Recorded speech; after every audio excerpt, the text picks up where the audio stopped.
Барыңыздар, ассаламу алейкум. Бүгін ушундай пинпоинтер боюнча обзор кылмакчымын. Пинпоинтер ушундай коробканын ичинде болот. Коробканын ичинде пинпоинтер сала турган ушундай нерсеси бар. Анан муну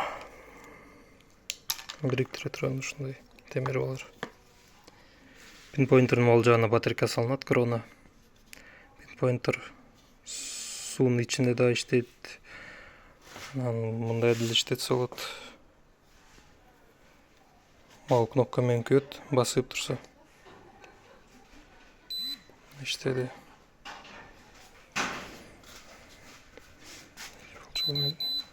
Чакындаган сайын вибрация берип иштейт.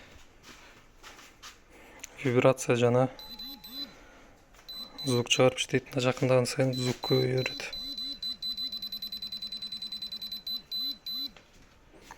Ошондой эле суунун ичинде деле иштете берсе болот. Суга толугу менен салып.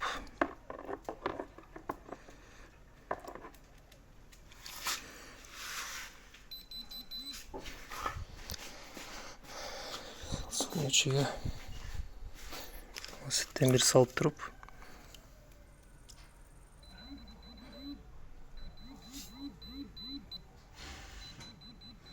вибрация звук берип иштеп жатат. Темири жакындаткан сайын.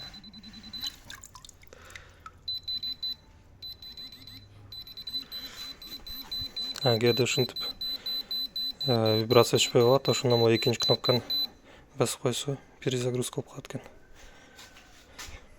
Кайра дальше иштей берет.